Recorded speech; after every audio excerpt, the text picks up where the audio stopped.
All right, we should probably go ahead and get started.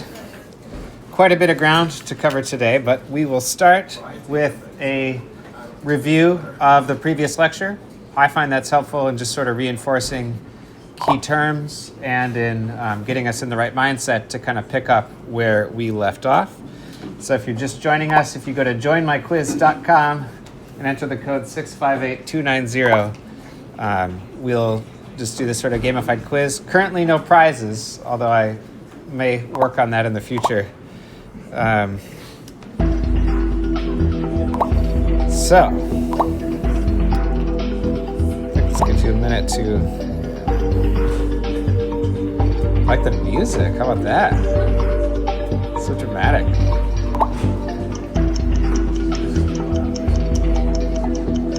You can use any name you want to log in.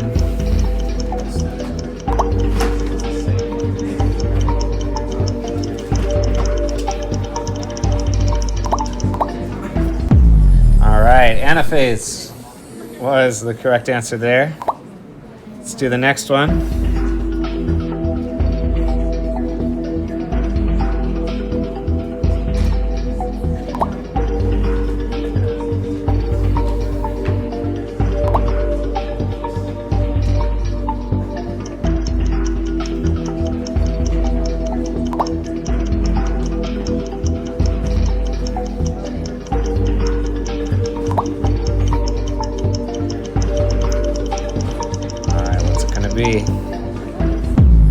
Yes, prometaphase. The chromosomes are condensing and starting to move toward the center.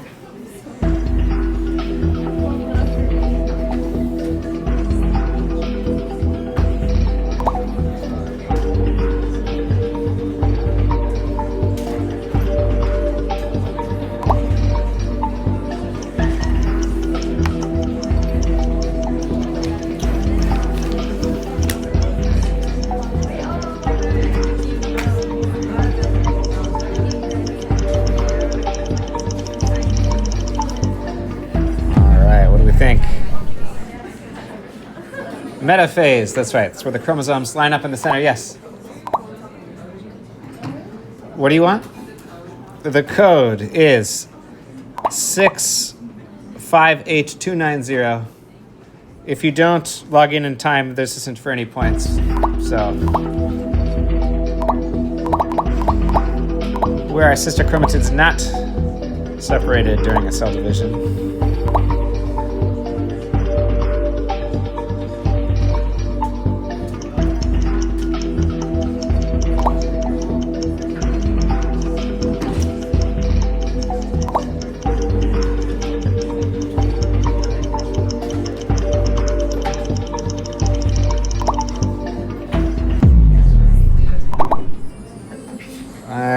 Oh, it skipped right over it. It was meiosis 1. That's where the homologous chromosomes separate.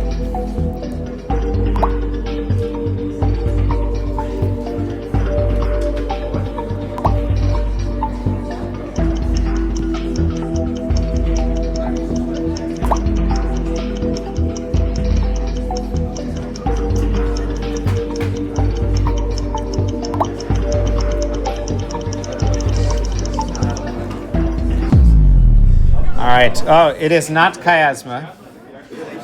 It is synaptonemal complex is what we were looking for there. So that's the proteinaceous structure formed between the homologous chromosomes during synapsis.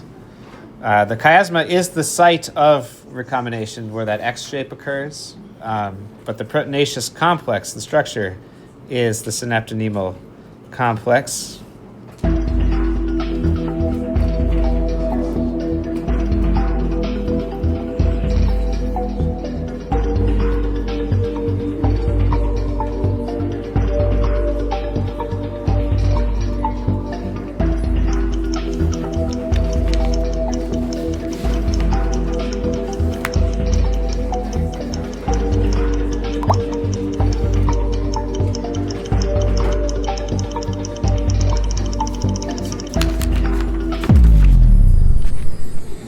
All right. What do we have there? Oh, I didn't even see what we put. All right.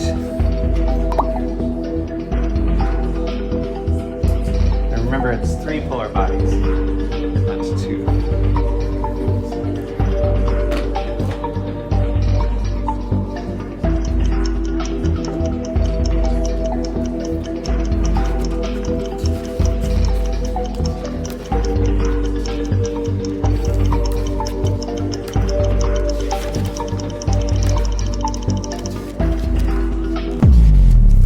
All right. Oh, it just skips right over. I don't know. It's so fast. 4 genetically distinct haploid cells. Correct answer to that one. Male bird.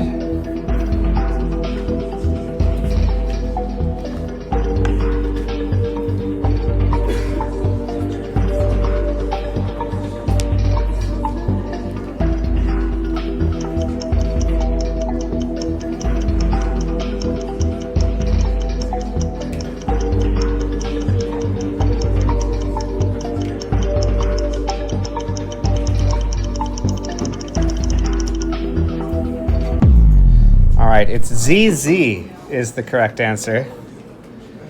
ZZ. Remember, it's the only reason it's not XX is just to avoid confusion with the XY system in mammals. They have the same, males have the same 2 chromosomes, whereas the females, ZW, have 2 different chromosomes.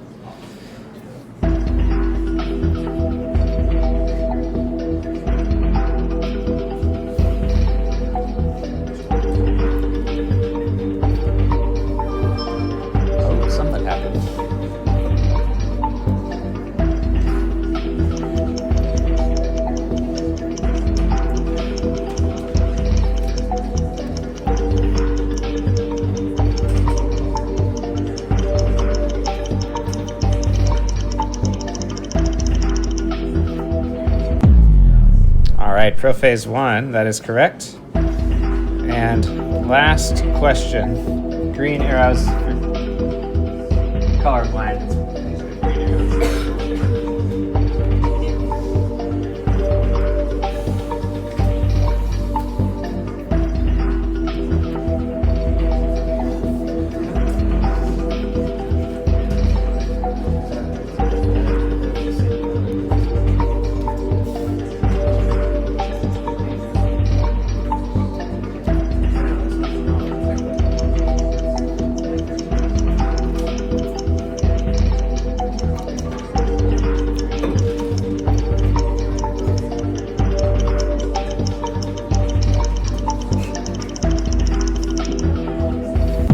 All right, sister chromatids. All right, let's see how we did here. Oh, okay. All right, JPR. Round of applause. We'll work on maybe some candy prizes in a little bit, but not today. Good job, though, I think, overall.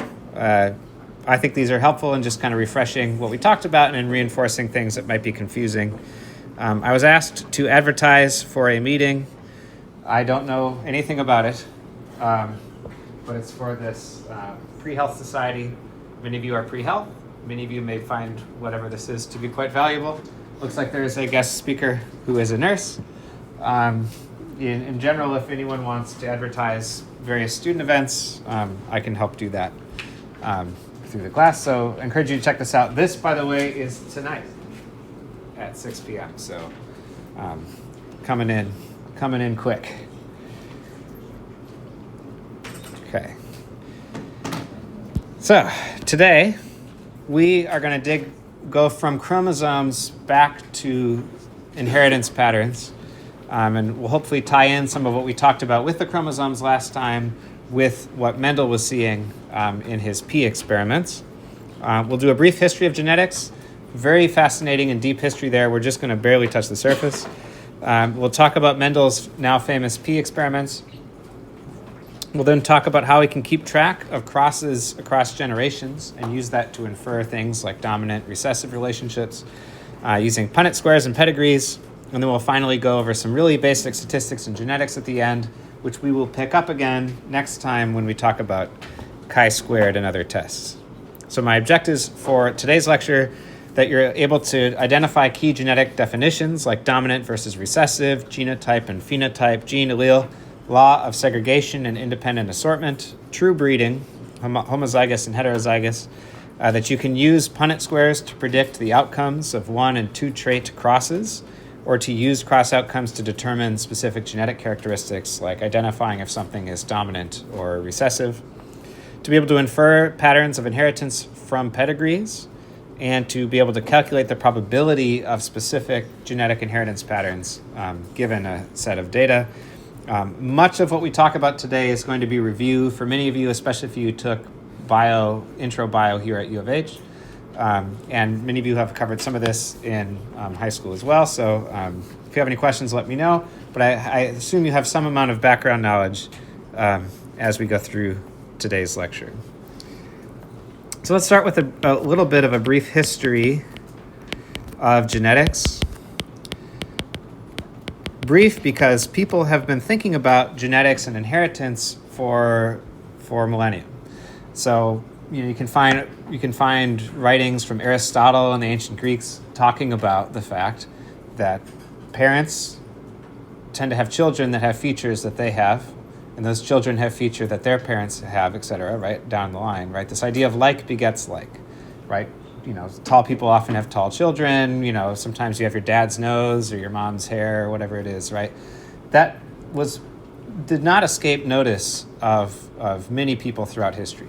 The challenge, though, and it's hard to kind of put yourself in this mindset with all that we know in the modern era, right? But if you knew nothing about DNA, nothing about genetics, how would that information possibly travel from parent to offspring, right?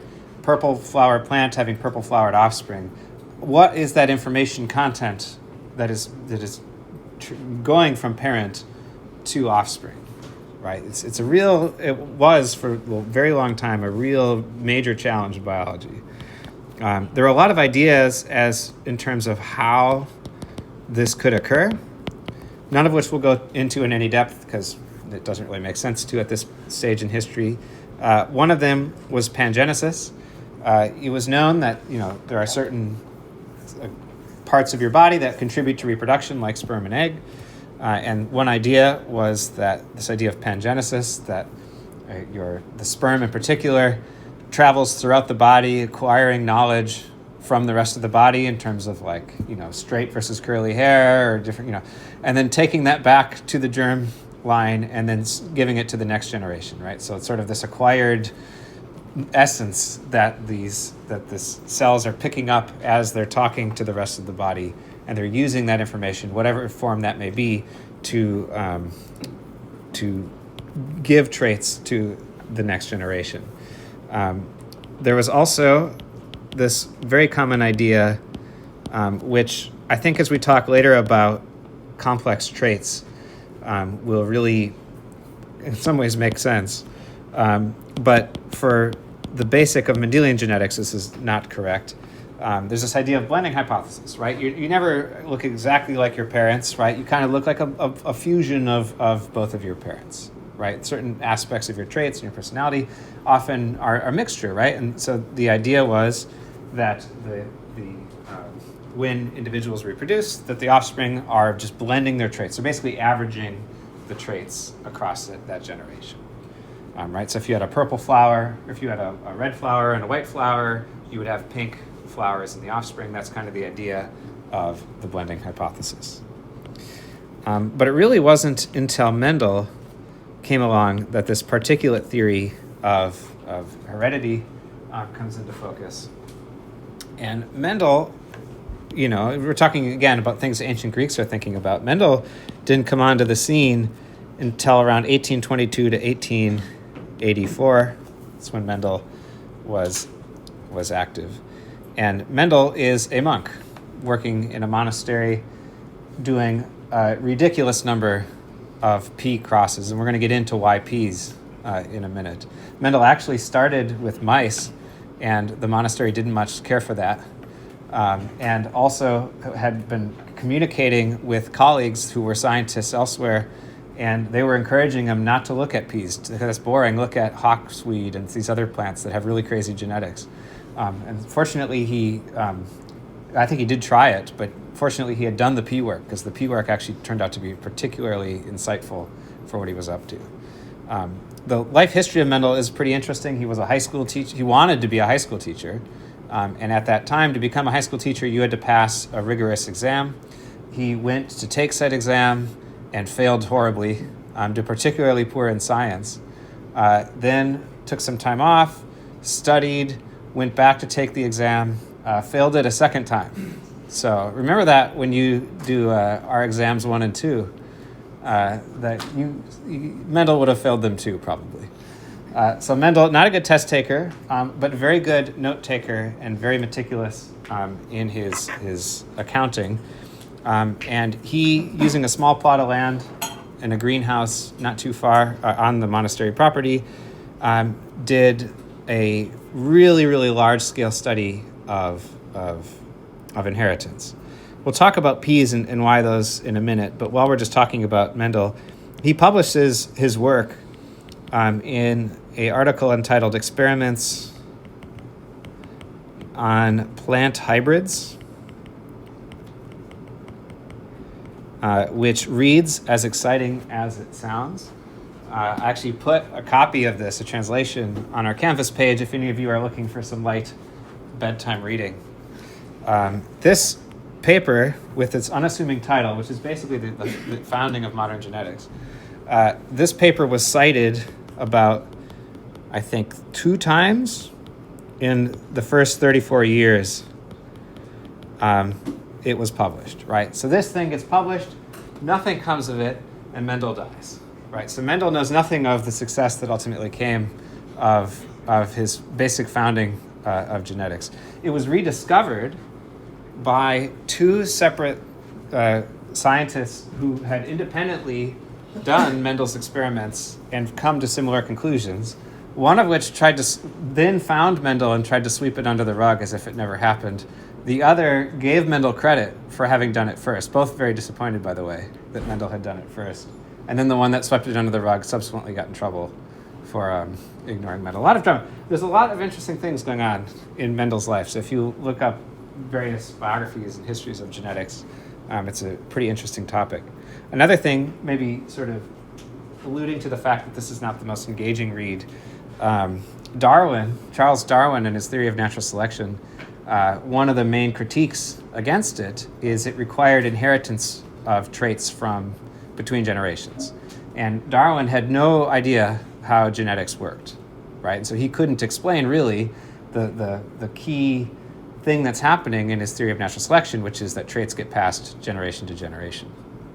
Now, in his library after his death, they found a book that had a compendium of scientific articles, including this one, and he had written notes on the book on the pages immediately before this, and he had written notes on the articles immediately after this, but seemingly did not read this, which actually ended up explaining what he would have needed to know to advance his theory of natural selection.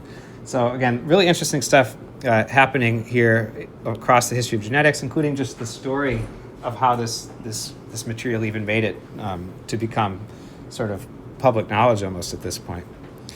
So the big thing that Mendel did, though, that was very fortuitous, is he was working in peas. Why would peas matter? Any ideas? What could be a nice feature of peas that would lead Mendel down the right path? Was it reproduce quickly? Yep. So they reproduce quickly, right? So the short generation time is beneficial, right?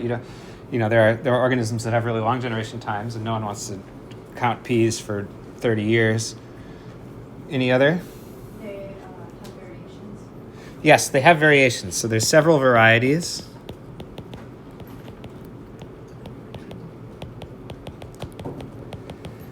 Right? And keep in mind, this is a single monk working by himself in a greenhouse.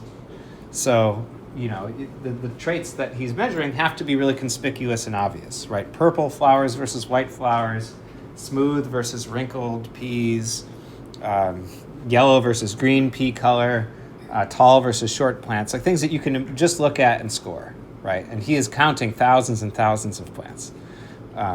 So several varieties, very helpful. Anything about those varieties that were useful? Anyone knows beyond the ease of scoring? They fell under like simple dominant recessive, Yeah, so it ended up being very simple genetics, which we will circle back to, and that they were dominant recessive relationships. Of course, he didn't know that when he started. Of course, he didn't know a lot of this. But one of the things that's beneficial about these specific traits that kind of alludes to that simple genetics is that they were true breeding. And true breeding means that they are invariant between generations. So if you have a purple flowered plant and you cross it to a purple flowered plant, they have purple flowered offspring, right? Tall plant to tall plant gives tall plants forever and ever and ever. They're true breeding. We now know that means they're homozygous. So they have either two copies of the dominant or two copies of the recessive allele. But they're true breeding, so that was very beneficial. Another thing that was really helpful with the peas is it was easy to control crosses. The textbook actually goes into a lot of detail about how that can happen. And so if you're interested, I encourage you to read up on that. But basically, he can control who crosses to who by getting the flower at the right time, cutting off the stamen, and self-pollinate, doing the pollinating with a brush and stuff like this. So you can control who breeds with who, and you can prevent them from breeding with each other without you being involved, which is very beneficial, right? If there's a bunch of bees flying around in there, or if there's all sorts of chaos, right, his crosses won't make any sense. So he needs to have a very clear record of sort of parentage, which he is able to manipulate with very minimal tools. And then I'm just going to say luck, because, and he didn't know this, 4 out of the 7 traits that he's studying ended up falling on separate chromosomes. We'll talk at length, actually, in a couple lectures, including ones involving non-Mendelian inheritance patterns, about how genes on the same chromosome can give weird phenotype ratios. And not only are his traits almost evenly spread across the different chromosomes, the ones that are on the same chromosome are far away from one another, where they basically act like they're on separate chromosomes, right? So he gets amazingly consistent results. If he had picked other traits, he might not have seen that. So he studied 7 and 4 of them were on different chromosomes and the other 3 fell on the same one. But far away. Oh. Not necessarily, yeah. Too far to be linked. Too far to be linked, exactly. So, basically we talk about linkage as violation of Mendelian inheritance patterns. Mendel, if maybe he did it and didn't report it, which is possible, there have been questions, he seems to only find the 3-to-1 in what he's happening to cross, right? And if he didn't, it might not have seemed as obvious that was actually a meaningful ratio in his P's. So what does a typical Mendelian cross look like? Let's do an example here, something relatively easy to draw out. I'll start with the parent generation, and we will do tall versus short plants. So you would start with a true breeding tall and a true breeding short plant. So this will be tall. This is tall. This is short. And he's going to cross them together. These are true breeding, meaning that tall crossed to tall is always tall, and short to short, always short. In the F1 generation, which is the first generation after this, what he would see is they are all tall, which is weird, right? If it was a blending hypothesis, as we discussed earlier, you'd expect a sort of medium height, but that is not what you see. These are all tall plants. If he then takes these tall plants and crosses them together in the F2 generation, he sees a mixture of tall and short plants, such that there are 3 tall plants to every short plant. Which is, again, very weird. You're never seeing a mixture, right? You're seeing sort of these discrete phenotypes show up. And you're getting a ratio of 3 tall to 1 short. So right off the bat, you're not seeing medium height. And that would argue against that blending hypothesis that was very common at this time. Instead, this led to a particulate theory where there's some particle, because of course Mendel didn't know what DNA was even, right? There's some particle of information that says this is tall and some particle of information that says this is short, and they never mix, but they're maintained. So both short and tall particles are present here, and only short is present there in the end. These particles we now know and talk about as genes. In this case, the tall appears dominant,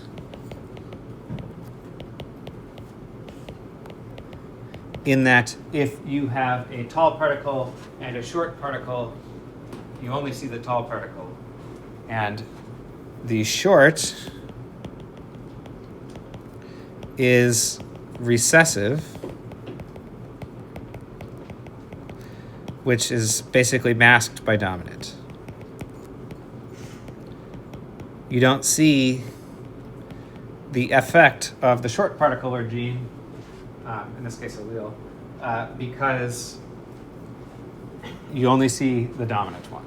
Right? The dominant one masks whatever's happening in the recessive.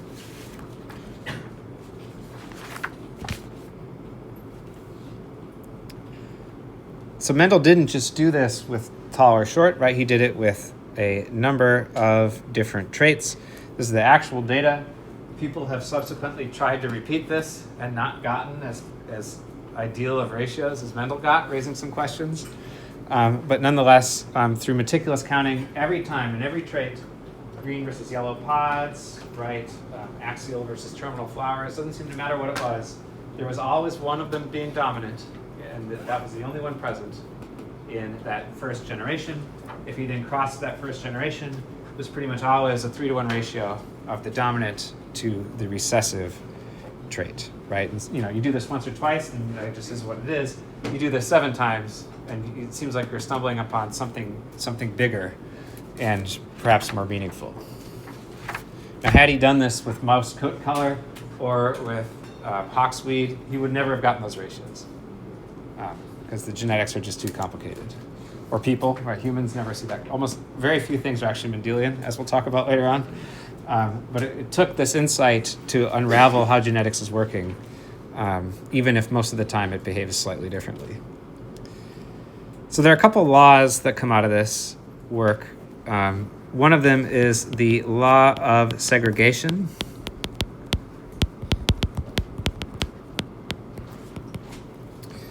And the idea here is that alleles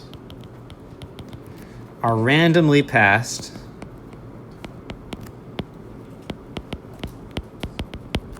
to next generation. It's occurring to me I should probably define allele. An allele is a variant of a gene.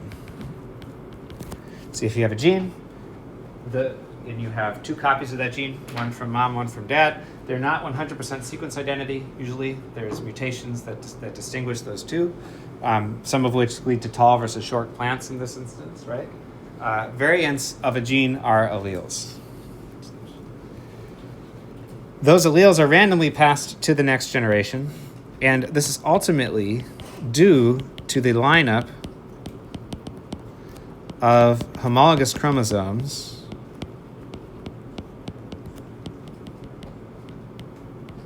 at metaphase 1.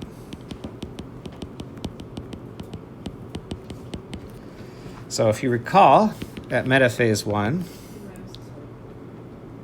of meiosis 1, yep.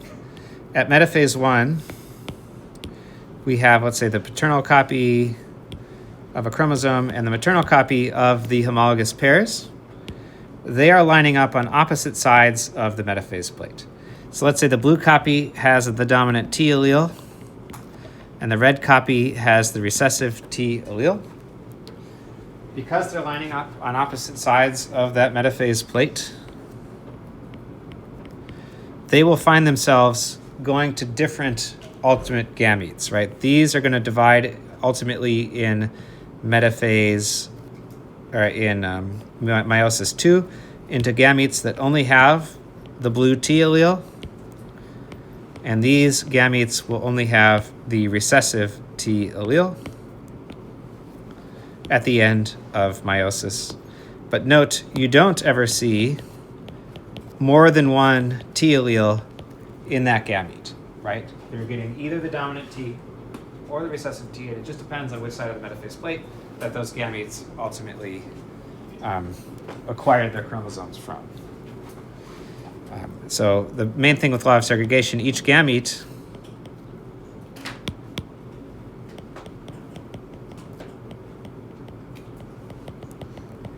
has one allele per gene.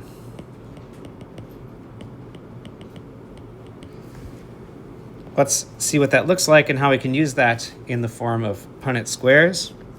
So if we go back to our plant tall versus short cross, we had a parent that looked like this, right, in the P generation, and we're going to give them dominant and recessive T alleles this time. This is the parent. All right, so we had true breeding. Remember, true breeding usually equals homozygous. And we know that the particles in this case are alleles of this T gene. Usually the dominant is capitalized and the recessive is lowercase. Depending on species, that may be annotated in a different way. You might see a superscript with information on it, like plus or minus alleles. It ends up being a little bit organism specific, but that is that. So anyway, they produce this F1 generation that's all tall and is crossed to itself. And their genotype is going to be such that they inherit one of the two T alleles from this parent, both of which are dominant, one of the two T alleles from this parent, both of which are recessive. So they will be heterozygous. So they are heterozygous, sort of one of each allele. All right, so they have one dominant, one recessive. This is in the F1. They are allowed to cross together to produce that next generation. Now, they will give, each gamete will get either the dominant T or the recessive T, and the same thing here. So if we map on the cross to a Punnett square, basically you're going to line up on each edge of the Punnett square the different gametes that come from each parent, right? So this one can produce a dominant T gamete or a recessive T gamete. This one can produce a dominant T gamete or a recessive T gamete. If you then fill in the Punnett square, you can come across all possible combinations of gametes in that specific cross, right? So these are the gamete possibilities.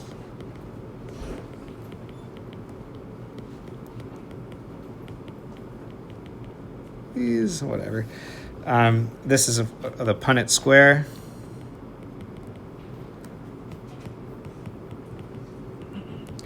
And through this square, because you know all possible combination of gametes, you can calculate ratios, right? So you would know by looking at this that the dominant T, which is for tall, this would produce a tall plant. The dominant T is present, that'll produce a tall plant. We know that this heterozygote will produce a tall plant, but this combination of gametes would produce the short plant, giving you the observed 3-to-1 ratio of tall to short. that Mendel saw in his crosses. This is the phenotype ratio. So phenotype being the trait of interest, right? The thing that you're actually measuring here. If we look at the genotypes, you have a couple different options. You have homozygous dominant T, homozygous recessive T, and then 2 heterozygous individuals. And so there you have a 1 to 2 to 1 genotypic ratio of the homozygous dominant to the heterozygous to the homozygous recessive, right? These two and this one are both, it's all tall plants, giving you that combined 3 to 1. Does that make sense? Okay. Let's try a health-related example as an attendance question.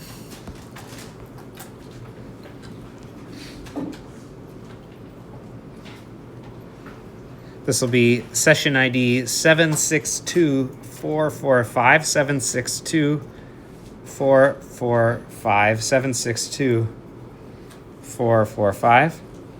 Phenylketonuria, commonly known as PKU, is an inherited disorder that increases the levels of phenylalanine in the blood. If 2 people who are carriers for PKU, and I should emphasize that a carrier is someone who does not have the trait, but does harbor the recessive allele. So a carrier would be a heterozygous individual. So they're both carriers. What is the likelihood that the child is born with PKU? So born with PKU, not carrier. So both parents are carriers, both have a recessive allele, but neither has PKU.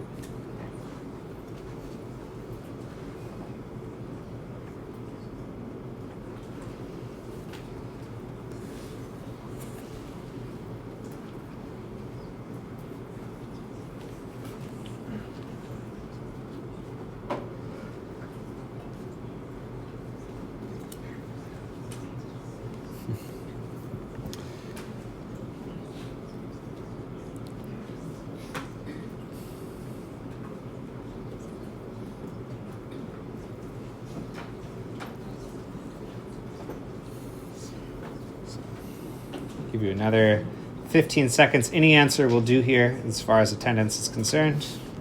15 seconds.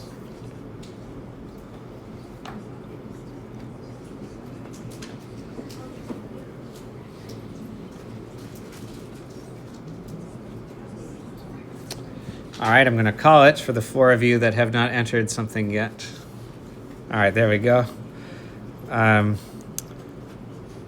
Let's look at the results. Yep, 25, well, it should be percent, is the correct answer. We get the 25% by basically following this Punnett square. We replace tall plant with non-PKU and short plant with PKU, right? If you do that Punnett square, both are carriers, and the Punnett square would show only one of the 4 squares as having that trait. So you would have a 1 in 4 or a 25% chance of having a child in that specific instance that would inherit PKU. Does that make some sense? 1 trait? Yeah, 1 trait, not so bad. What about 2 or more? So what about...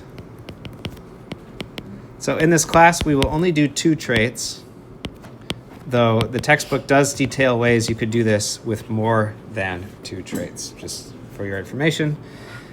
So let's do a parental cross that is yellow, P shape and round, with a green and wrinkled P shape. That would look something like this. So we've got green and wrinkled here, and yellow and round. So Mendel not only did all of the 3 to 1 ratios, he did also two trait crosses as well. So he was a very industrious monk. What he found then is that the next generation would be entirely yellow and round. So all, all yellow around.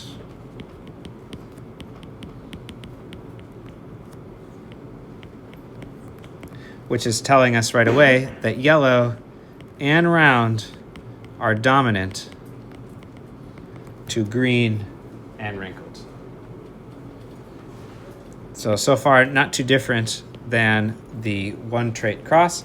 Then, however, in the F2, some unusual things occurred.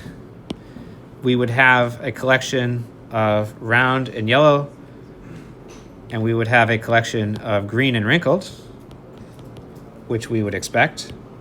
But now, for the first time, we also have yellow and wrinkled, which was not a trait combination that previously existed, and green and round, which again had not existed previously together in any of the parents.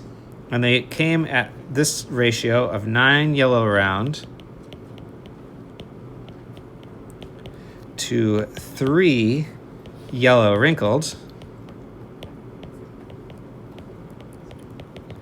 to 3 green round to 1 green wrinkled. It's a little more complicated than a simple 3-to-1 ratio, which we will talk about in a minute. And the key takeaway is we suddenly have these two classes of trait combinations that never existed in the parents before, and they are called non-parentals. We will talk about non-parentals more later on in the course. These non-parentals are only possible if shape of P and color of P sort themselves out independently. So if for whatever reason they weren't doing that, you wouldn't see that combination, especially not in that equal ratio of yellow wrinkled, green round. It seems like whatever is making things yellow, whatever is making things green, red, or wrinkled and smooth, that's seemingly sorting itself out randomly and independently.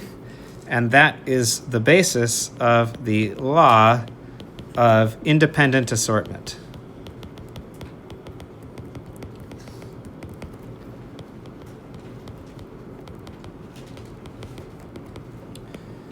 All right, so the law of independent assortment, just like the law of segregation, is ultimately traced back to the lineup of chromosomes again.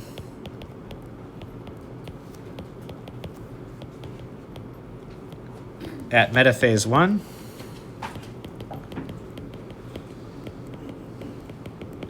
So let's dig into that. So let's draw two examples of a metaphase alignment here. And let's draw the two homologous chromosomes from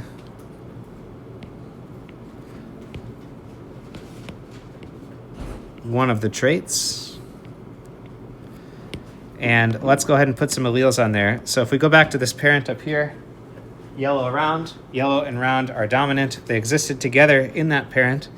And so that parent for the round would have something like this. Oh, sorry. Although this is the F1 generation we're talking about. So they would have gotten from the blue parent the red allele, or the round allele, and from the green wrinkled parent, they would have gotten the wrinkled allele, right? And that's true over here as well.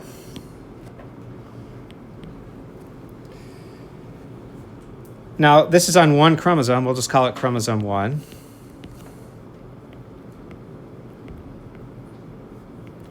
And they, of course, are going to align on opposite sides of the metaphase plate from one another. However, the wrinkled, or the color allele, may well be on a different chromosome. And that means they could align one of two ways relative to the shape chromosome.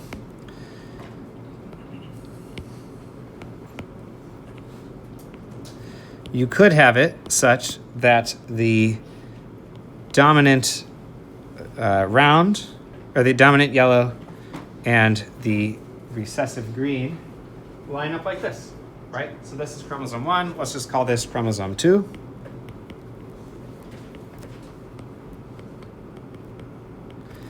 No matter how the shape chromosomes align at metaphase is irrelevant to how the colored chromosomes align at metaphase.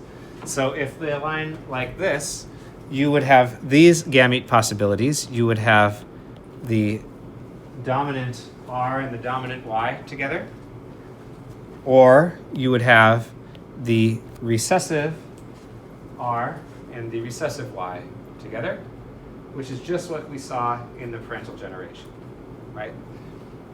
But they can line up any which way they please, and so you could also have it set up where, by chance, the chromosomes align in this orientation during metaphase, meaning that this gamete now has the dominant R with the recessive Y.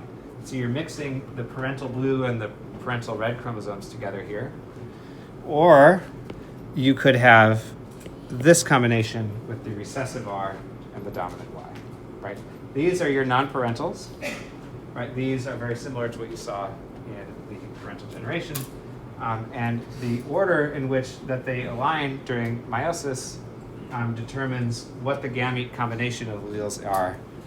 This is the law of independent assortment, right? So these are your possible gamete combinations. Does that make some sense, right? You have many chromosomes containing a different selection of genes. You've got one from, let's say, your mom, one from your dad. Whether you get your mom or your dad's copy of any given chromosome is going to be completely random with respect to the other chromosomes, right? So you may get chromosome 1 from dad, chromosome 2 from mom, or you might get both from dad, etc. And because these gene alleles are on the different chromosomes, you can get these different combinations of these particles, these alleles, this way. That is the law of independent assortment. So if we just compare and contrast really quick assortment law with segregation, which I always have a hard time keeping separate in my head. Assortment is talking about alleles or gene variants of more than 2 genes or equal to 2 genes. Segregation is talking about alleles of 1 gene, right? So you never get 2 alleles of the same gene on purpose, at least. That's the law of segregation. Law of assortment says when you have different genes, those alleles will assort themselves randomly, ultimately based on how they line up during metaphase 1. Does that make some sense? Any confusion there? Okay. So let's go ahead and talk about how you draw out what is called a 2-factor cross for 2 traits. Many of you have probably done this in your earlier classes. If we go to the F1 generation, we would have, in this P example, a round yellow P that is heterozygous for the round and the yellow alleles. They can produce any combination of gametes, right? You can have the R and the Y through independent assortment together that are dominant. You can have the dominant R with the recessive Y. You can have the recessive R with the dominant Y, or you can have the recessive of each. All these gametes are possible from both parents, meaning when you do your pedigree, or not your pedigree, when you do your Punnett square, thank you, you have to line up the different gamete possibilities on the different axes of the Punnett square.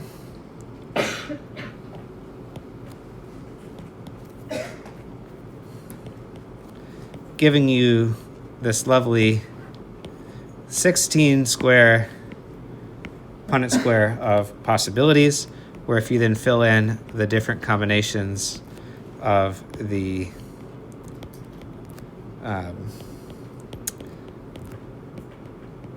of the square, you can figure out what each thing would represent. And with that, then you can assess, based on what you know about dominant recessive relationships, which ones would have yellow wrinkled versus green wrinkled versus yellow round versus green round, and the different genotype ratios as well. Like any good baking show, I'm not actually going to fill this whole thing in. I'm instead going to jump right to a prettier version that is already completed. But you can see, if you were to fill out that entire Punnett square, you can assess what is the probability of getting any one of these trait combinations. And if you fill out the Punnett square, you will see that nice tidy 9-to-3 to 3-to-1 ratio, which is very, very, very characteristic of a two-trait cross. I do encourage you to actually try and write this out for yourself, because I think if you've never done it before, it can be really helpful to kind of orient yourself around what's going on and where some of these ratios ultimately come from. Clear on that? Clear enough? Okay. So you can't always do a controlled cross and then measure thousands of progeny. In the real world, especially in the context of human genetics, you have to rely on other tools to keep track of cross results. And that leaves us with a pedigree. This is ultimately a multi-generational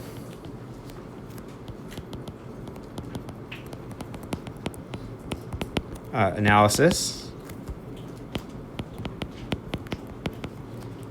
with which you can determine quite a bit, or predict quite a bit, just based on inheritance patterns across a family or a series of families. For example, you can determine or estimate if a trait is dominant or recessive. You can determine if it is X-linked. That means it's on the X chromosome if you're in humans. We'll talk a lot more about that later. We're not going to talk too much about that today. You can determine if a individual is likely a disease carrier.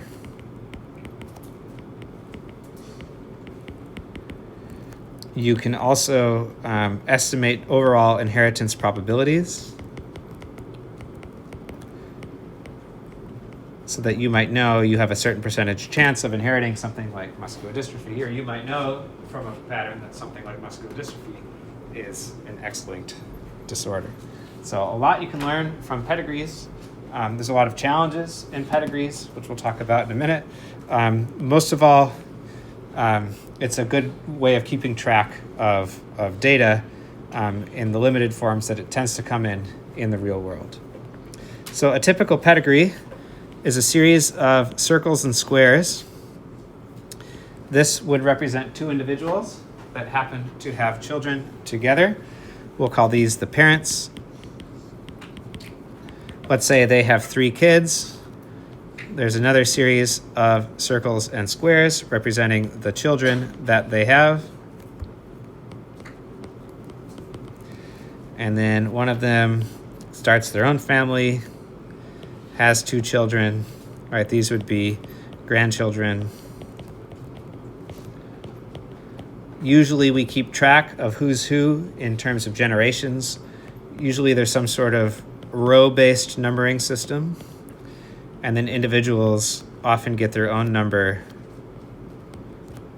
so that we can discuss more cleanly who we're talking about, right? So we know that individual generation 2 is this person, from generation 3-1 is this person, etc. As a bit of a key, squares represent male, or in this case, we'll call them sperm producers. Circles represent females, or egg producers. This again matters. There's a lot of egg-specific inheritance phenomenon that we'll talk about. Sometimes we'll encounter a diamond that is unknown. Usually, there's a lot of missing data in pedigrees. Most people don't know all that much about distant relatives. and usually you're making one in a clinical context where you know the patient and their family, but you have sort of rough guesstimates of what everyone else in the family is up to as far as certain traits and diseases are concerned.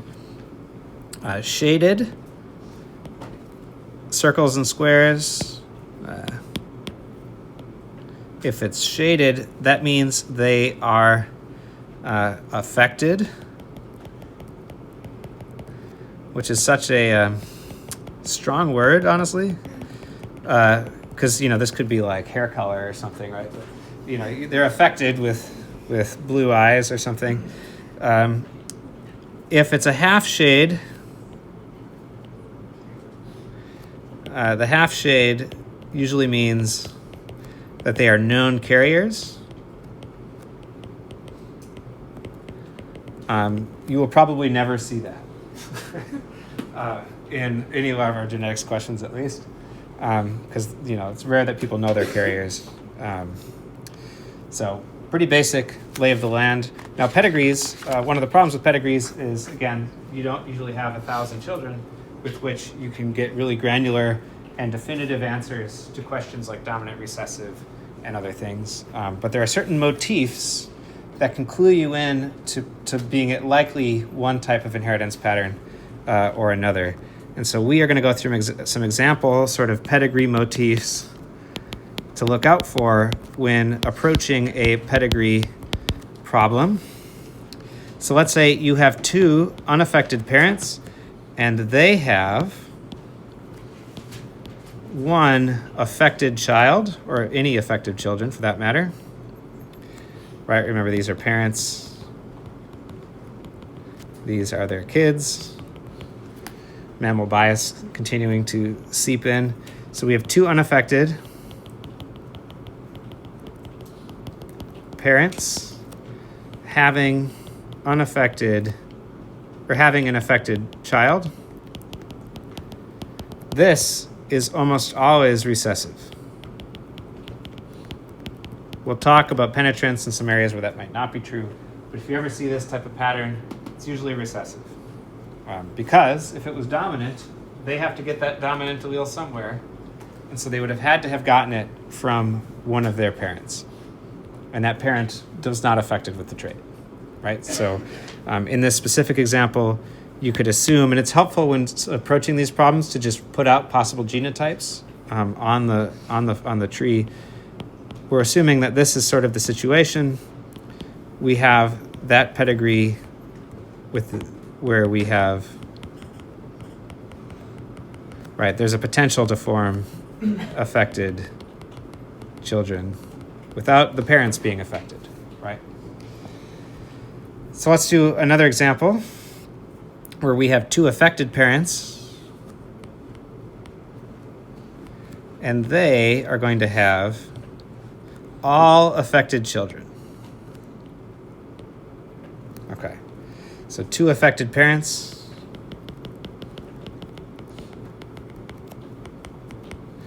And they have all affected kids. That is also somewhat counterintuitively recessive.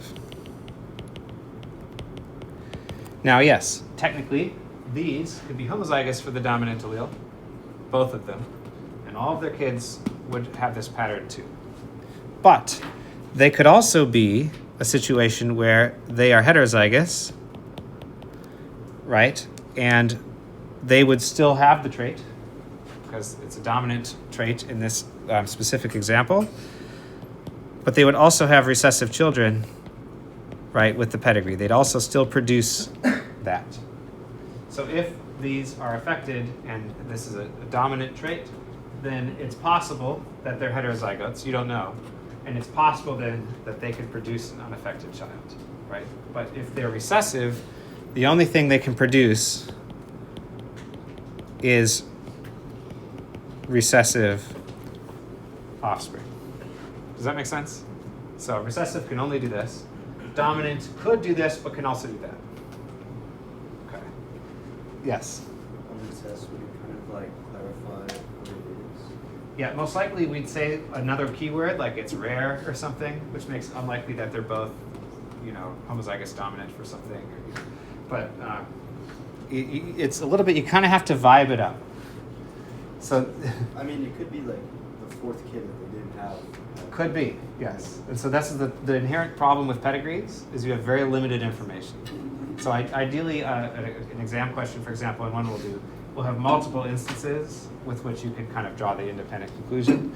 And most likely we'll ask about inheritance probabilities and not dominant recessive anyway, but that is what it is. All right, so let's actually go through this example that we outlined here, where you have two affected parents having an unaffected child.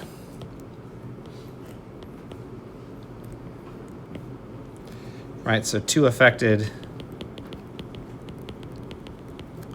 parents have an unaffected child that is usually dominant. And the Punnett square that we're drawing is actually this one right up here. Oops. This one right there. Right. If it was recessive, there are no wild-type dominant alleles. They would be unable to produce anything other than the affected trait. Right.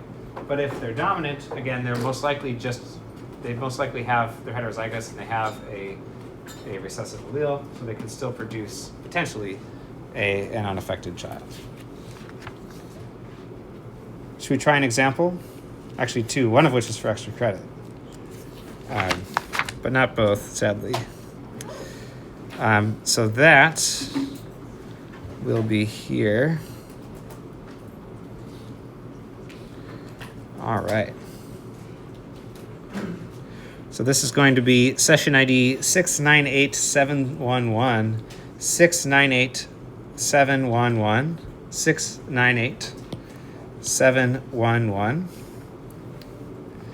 Is the trait depicted here most likely dominant or recessive?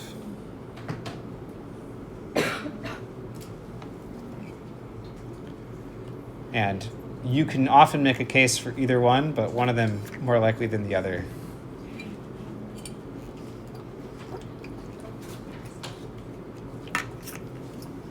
Does anyone know where to put the subscription code into? I don't. Where it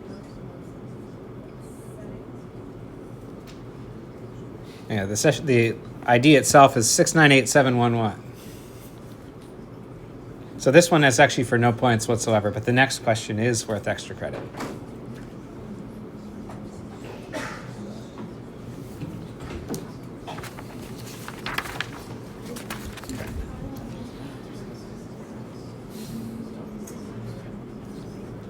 All right, because this one's not worth any points, I'm going to call it in 10 seconds. I have a timer here.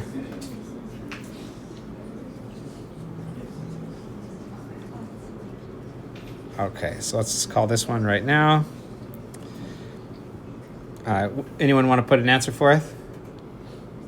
Recessive. So the clues are affected parents having all affected offspring, right? Also, if this was dominant, it's likely one of these would have had that dominant trait. There's a 50% chance each time, right? Doesn't mean, again, sample size is low, so the confidence is always low. So those are some clues that it could be recessive. Now let's assume it is recessive for the next question, which is for extra credit. If individuals 1, 1, and 1, 2, so this one and this one, the grandparents, after becoming grandparents decide they want a child of their own again, what is the probability that their next child will have the trait? Give you a minute to contemplate that. So this will require that you work out what their genotype is based on what you know from the pedigree. Yes? It's recessive, yeah.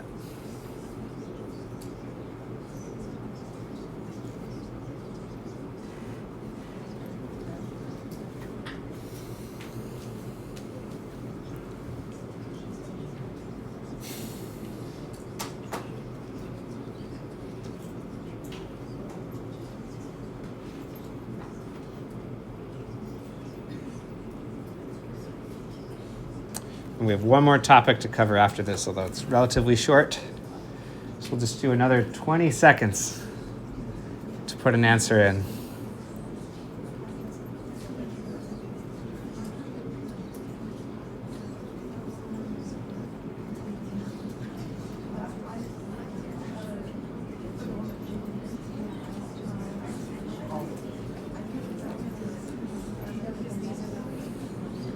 All right, 10 of you haven't put an answer in, but I'm going to push it. Right now, just blindly guess if you have to. All right, let's call it. Let's see the results. Overwhelming support for B, 50%. That is the correct answer. So what's happening is affected and it's recessive. So you know this person is homozygous, little t, let's call it. This individual, we don't know, but they at least have one dominant allele. Now, they have affected kids, which means this individual must be heterozygous to do that. So your cross would be, 15 little t, little t, little t, right? So 50% in your Punnett square, 50% of your squares would have the dominant allele, 50% would have the recessive. Their fourth child has a 50% chance of inheriting whichever trait it is we're discussing. So just real quickly before we adjourn here, we have one more topic to talk about, and I assure you it's worth it because it's stats and genetics. Hold your applause, please. Yes. We're going to get to that in just once. Actually, here, no. But I understand why you're asking that question. And let's see if I answer it right now. So stats and genetics. We work a lot with probabilities here, right? So the way the textbook ends up describing this is probability is the number of times an event can occur divided by the total number of events. Kind of a clunky definition, honestly. I think it's best illustrated as a coin flip. Where the probability of heads is equal to a head over the two possibilities, which are head and tail, which is 1 over 1 plus 1, which is equal to 1/2, which is equal to 50%, right? You have a 50% chance of tossing a head. Now, and to get at the question that was asked, the probability of 3 heads in 3 flips is kind of interesting because you have a 50% chance, you have a 1 in 2 chance of a head the first time, you have a 1 in 2 chance of the head the second time, and you have a 1 in 2 chance of a head the third time. And the product rule states that you can just multiply those probabilities together, giving you a 1 in 8 or a 12.5% chance of getting 3 heads and 3 flips. So this is, this is basically, and it assumes, by the way, that each flip is independent of the previous flip. And this is where it intersects with genetics, because in that last example, that fourth child, it wasn't a 50 by 50 by 50 by 50%, because each child is its own independent thing. So the odds of 3 heads and 3 flips is this.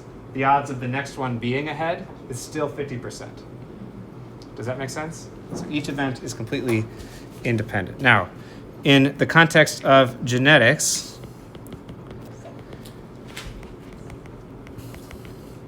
let's say we have 2 heterozygous parents. What is the probability?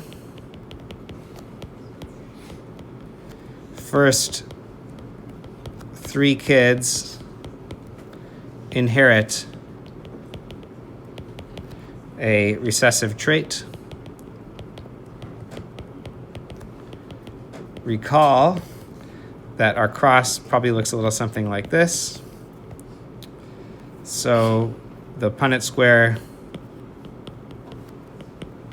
gives us a 3-to-1 chance of the dominant trait, or a 1/4 chance or 25% chance for each kid.